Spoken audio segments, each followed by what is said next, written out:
بسم الله الرحمن الرحيم. مشاهدينا ومتابعينا الكرام في كل مكان أينما كنتم، السلام عليكم ورحمة الله وبركاته. فيديو جديد وأهم وآخر أخبار نادي الهلال السعودي.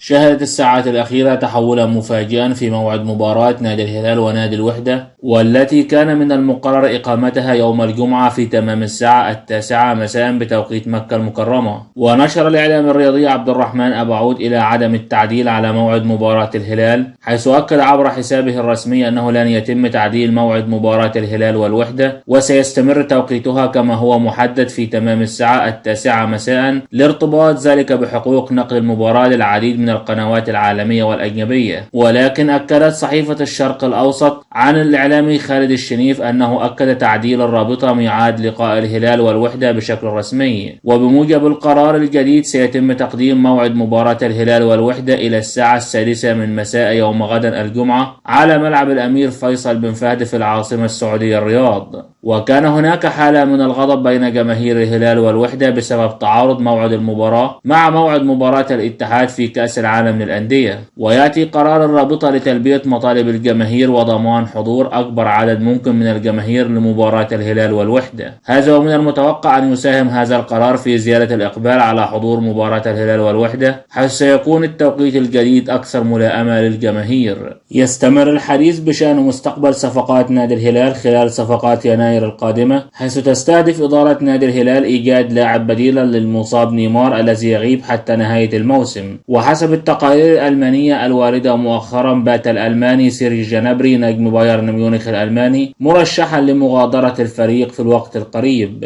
اللاعب رشحته الجماهير الألمانية للانضمام إلى نادي الهلال في ميركاتو الشتاء القادم، رغبة منهم في إبعاد اللاعب الذي لم يعد يضيف للعملاق البافاري الكثير في الفترة الماضية. وتعرض اللاعب لإصابة في المباراة الماضية في الدوري الألماني ليغيب لفترة عن مباريات البايرن، فيما تعرض نيمار لإصابة مع منتخب بلاده قبل عدة أشهر غيبته عن مواجهات نادي الهلال حتى نهاية الموسم الرياضي الحالي. وسيسقط نادي الهلال اسم نيمار من قائمة الفريق في الشتاء القادم، وتضيف الإدارة لاعبا أجنبيا مختلفا. وعلى جانب آخر، طالب قطاع كبير من جمهور نادي نيوكاسل يونايتد الإنجليزي عبر شبكات التواصل الاجتماعي أن يأتي فهد بن نافل رئيس نادي الهلال في موقع الرئيس في نادي نيوكاسل خلال الفترة المقبلة من أجل ضم لاعبين بنفس الجودة التي انضمت لنادي الهلال في الصيف الماضي. فجمهور نيوكاسل يرى أن نادي الهلال المملوك لنفس الجهة المالكة للفريق الإنجليزي يتمتع بجودة أفضل من فريقهم الذي خرج من منافسات دوري أبطال أوروبا. وفي نهاية هذا الفيديو لا تنسى عزيزي المشاهد دعمنا بلايك وشير للفيديو، وشكرا والسلام عليكم ورحمة الله وبركاته.